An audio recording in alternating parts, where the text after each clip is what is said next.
getting a late start, so we're going to get started right away. I'm not going to waste any time, ladies and gentlemen. I'm going to be your host, Alf, from Buffy the Vampire Slayer, and from, bring it on, I'm sorry, Claire. Ladies and gentlemen, the wonderful actress, the wonderful director, Claire Kramer! Hey guys, you guys having a good time? Rhode Island Comic Con 2017, yeah? Saturday night, everybody ready to party? I'm gonna start partying now, talking about the MCU. Yeah? Anybody want to talk about Avengers? A little bit louder. Do you guys want to talk about Avengers? Good, then please welcome to the stage, Paul Bettany! And Sebastian Stan!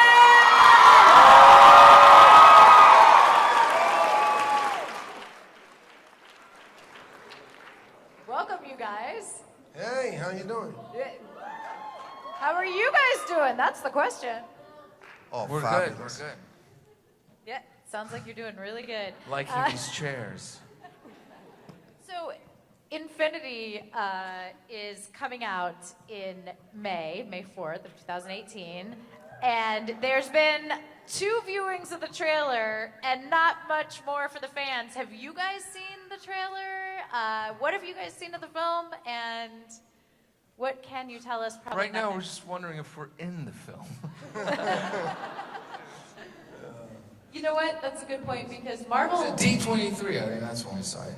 No, I just saw a new one. Oh, did you? Yeah, it's badass. You did see a new one, I and just saw a new one it's badass. on Joe Russo's phone. Yeah, and it's amazing.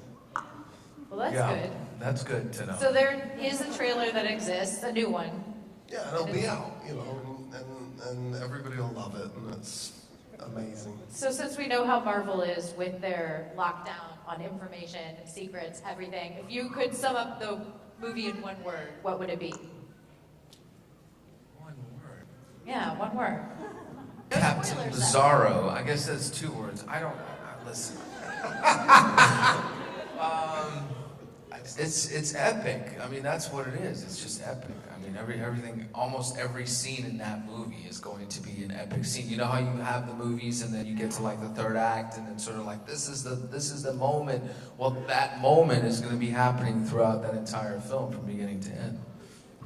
Yeah, it's the biggest movie I've ever seen or worked on. In the mornings, I get up pretty early to go and get all of that makeup stuff on, and I remember we were driving down one time, and I knew we were shooting out in the countryside somewhere, and I was like, it's supposed to be in the middle of nowhere, and there was a town, like a bunch of lights, and I was like, oh, we're going into a town. It really looked like a city, you know, and it was just the trailers, and it was it's so big. Well, I think at one point, I think that it was reported there were 64 main cast members. And so when you're... It literally looked like the Roman army that camped outside of a city that it was about to invade. I believe you. But with air conditioning. And Apple TV. Yeah, and Apple TV. And this is nearly the 10th anniversary of the MCU. And Paul, you've been there from pretty much the beginning in 2008 with Jarvis. Did you ever imagine that it would explode in this kind of way? No, actually what happened was my involvement started was Jon Favreau rang me up and he said, I need somebody to play the voice of a computer. So I was thinking about who has absolutely no personality at all. You came to mind, and I said, thanks, John, and that was how it sort of began for me. And I had no idea. And the next thing that happened was I just had a meeting with a producer who told me that my career was over, and I really, I stood up to him and I said, look, lots of people have second acts in this town. And I walked out, my legs went, and I sat on the curb on Sunset Boulevard there, and I thought, my God, maybe my career's over. And then my phone rang, And I took out my phone and I answered it, and it was Joss Whedon. He went, "You want to play the Vision?" I went, "Yeah, I really do." It's a true story, so that's how. Yeah. That is such an amazing story. And the thing that I mean, I love every aspect of that. But then when Joss asked you that and you started developing the character, did he say kind of throw out everything that you've worked on with Jarvis and bring a new sort of interpretation? No, not really. We wanted to start somewhere in between, and then for him to become more and more human. Was the idea, and that continues in this these movies. And why don't you talk? Because I'm ready to ask him a question. I'm still getting over the fact that you weren't real in A Beautiful Mind. I know. Whoever this producer is, let me tell you, he's swimming with the sharks right now, that's for sure. That was an incredible performance, by the way. Okay, Sebastian, your turn. Between Bucky and Winter Soldier, and now you're sort of in between the character. How do you approach, playing each, essentially 3 sort of different characters? Well, it's a little bit like Christmas Day for me in the sense that I never know what they're going to decide on what they're going to do, and I'm not sure they know half the time. But yeah, I don't know. It's kind of fun to sort of have it, go both ways. So I guess that sounds funny, but it's the truth. It's also you. I don't know about you. Maybe it's different for you, but I go to see the movies and go, "Oh wow, that's what we were doing." Oh, oh, that's what we were doing. Oh yeah. Well, this particular movie's been a little bit like that. It's been, every other time I've said I didn't know what was going on. I kind of knew, a little bit, but like now I really don't know what's going on. Now I really, really do not know what's going on.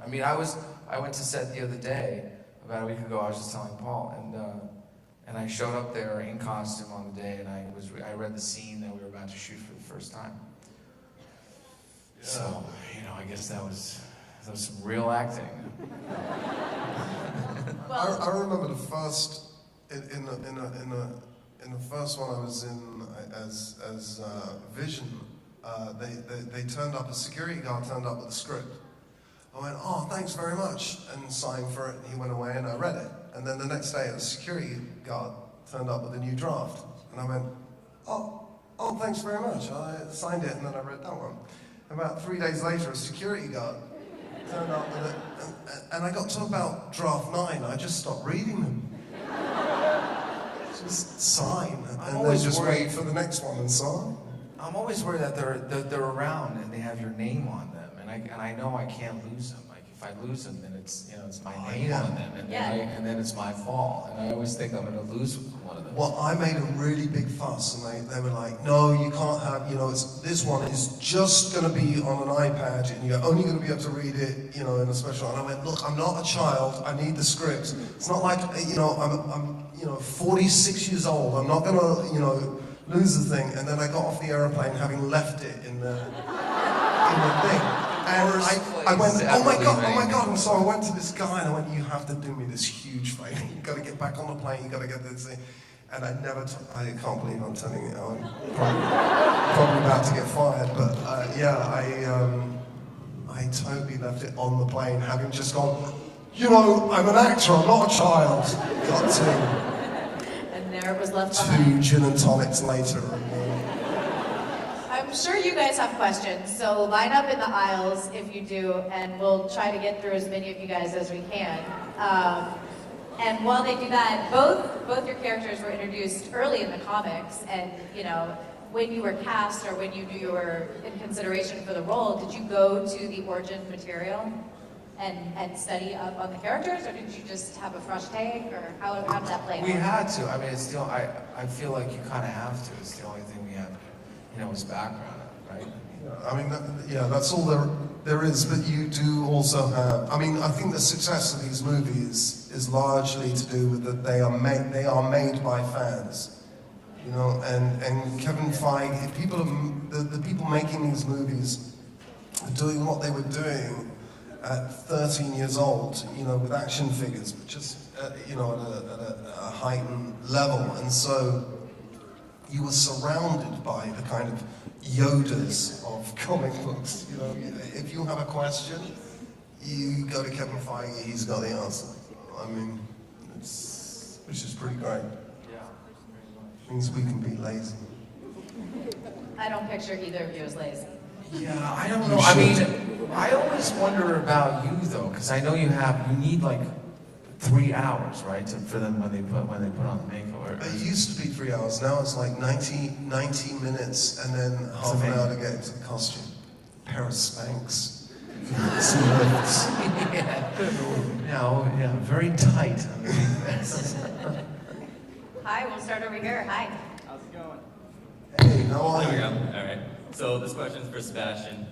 So throughout all the Captain America movies, there was a lot of foreshadowing. You know, you taking over the Captain America mantle. I was just wondering if you think that would be the way that was going, and would it be something you'd be interested in doing?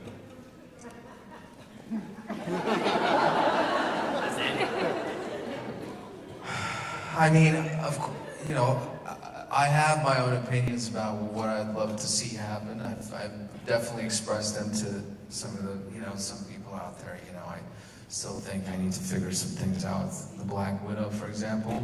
That would be my vote out there in the world, you know. But there's still a lot that needs to be explored. Look, I mean, here's the thing. You only have 2.5 hours to tell these stories. I mean, you've got comic books that span for years, right? So it's pretty amazing what they've been able to do so far in giving you 2.5 hours here and here to kind of catch everybody up. So there's still going to be a lot of work there to be done, you know. But I'm up for whatever they throw my way. Awesome. All right. Thank you. Thank you. Hi. Hello, question for Paul. So Vision being only 2 movies old, as I'm going to put it, and you know how in Age of Ultron he just picks up Thor's hammer. So what do you think makes Vision so suddenly worthy of Thor's hammer? Worthy of Thor's hammer? Yes. Well, I don't know, that's sort of a mystery. I guess it's because he's pure of heart. You know, but now he's been on Earth a few more years, I doubt he could pick up Thor's hammer. I think there's that whole, you know, Scarlet Witch thing going on. Thank you. It is interesting though because his only moral compass is the one that he's given himself, in a way. I think he sort of worked out that loyalty isn't very logical, you know what I mean? It's to do with love, so he's sort of trying to figure out what that is. And, Absolutely. you know, maybe he's going to figure that out. Hi.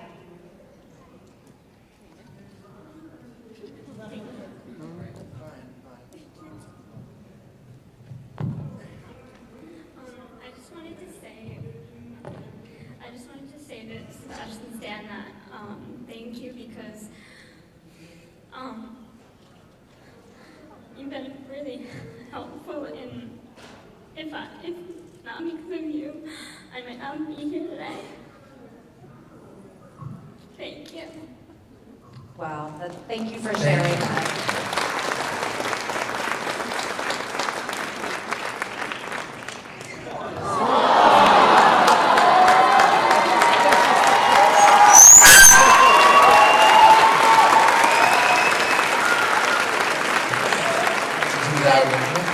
That took a lot of courage. Thank you. While we're here.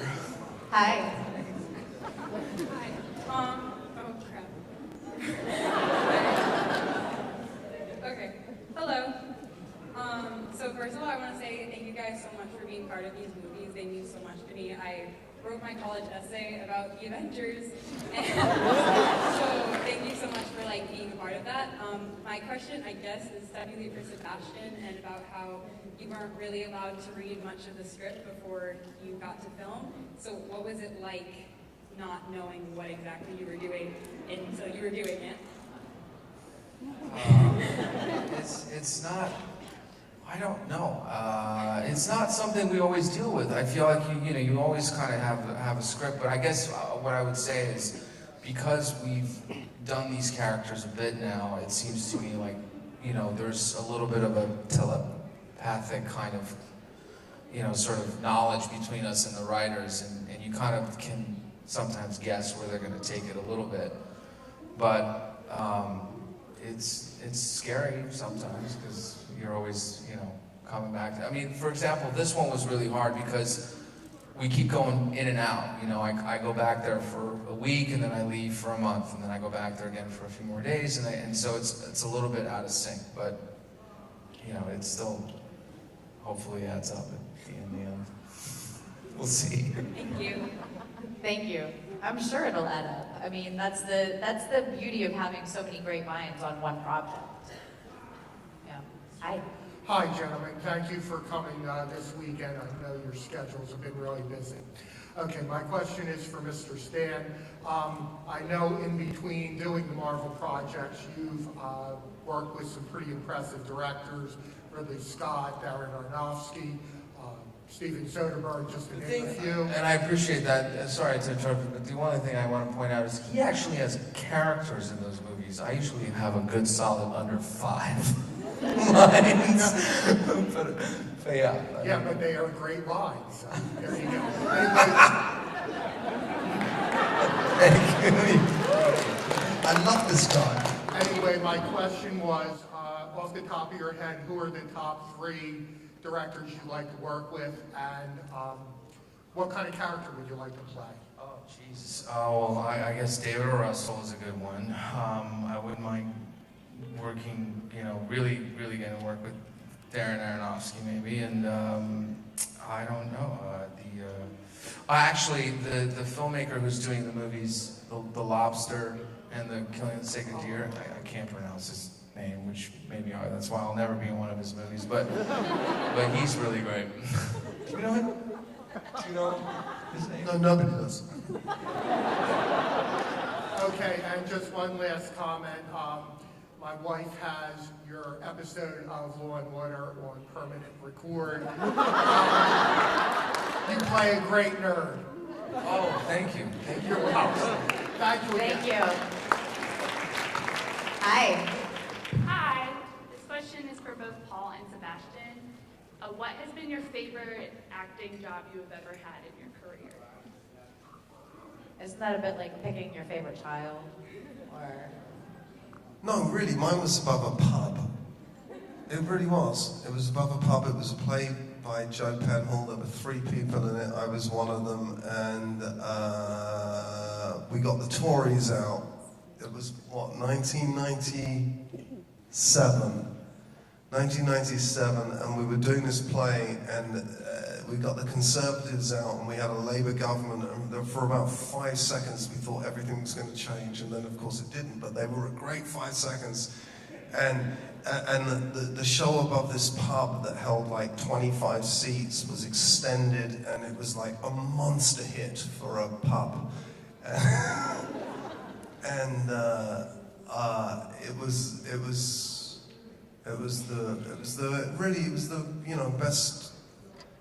the best of times. Really, it was wonderful. You thought everything was possible, and it was wonderful. This is what role you play that we're answering? No, what was your favorite acting job? It was mine was above a pub. It was a play above a pub called Love and Understanding by Joe Penhall. So he's written Mindhunters. Mindhunters? Yeah, I mean, he's a brilliant writer. And it was like one of his first plays. Yeah, I mean, I think I'll go with plays too. I mean, I've only gotten to do 2 plays really professionally, and they were both unbelievable experiences because it's this thing that even like you get a little bit whiff of it even right now. It's like we're up here and you're there, like we kind of feel each other, and then you guys react to something we do, and then we're inspired to react and wait from you, and so it's like that back and forth that I really miss sometimes. Yep. thank you. Thank you. Guys, I know this sounds crazy, but we are running out of time because this panel started late. So and these guys have flights to catch. So we're gonna do what we call the rapid fire round. Yes or no questions, unless you guys don't all want to ask your questions, and I imagine you do, right? Yes? No? Yes or no question? Let's go. You're wasting time. Dream roles or something? Hi, love you both. What would be your dream roles? Sorry. Dream roles. Any Oh my character God, you want to that's play? impossible. No.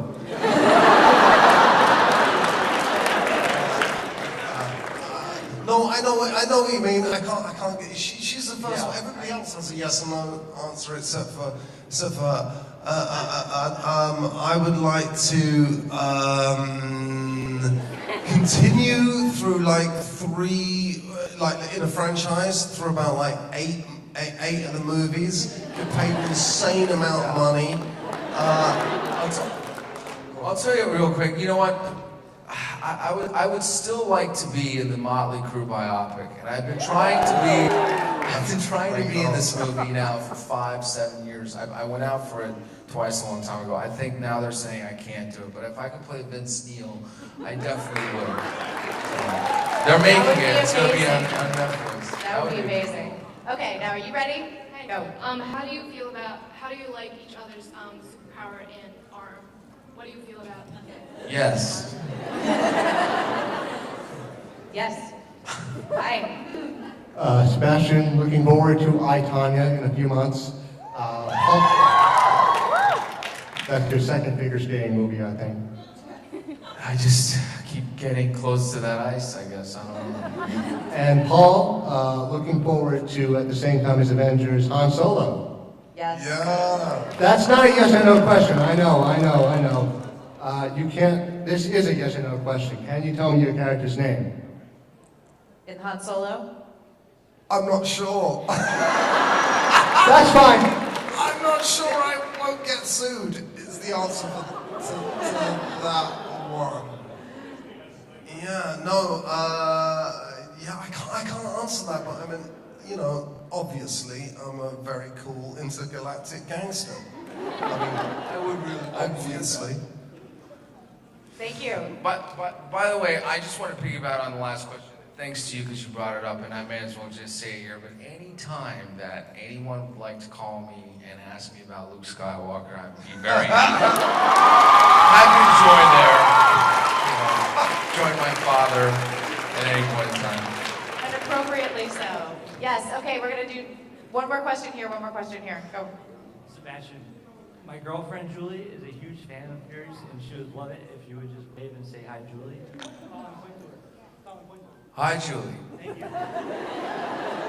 Okay. Hi. Okay. First off, huge fans of both of your work, and a final question: do you think that you would like to do a crossover with any of the MCU TV shows? I think some of them are great. I mean, I think, you know, if I'm not sure. I'm not sure what the next tranche of their sort of major plan is, but I mean, they are full of fantastic actors. So you know, sure, why not? The Punisher. I mean, there's so many great characters. Absolutely. All right, you guys, it was a short and sweet panel, but you guys are amazing. Please give one more big round of applause for Paul Bettany Thank and you. Sebastian Stan.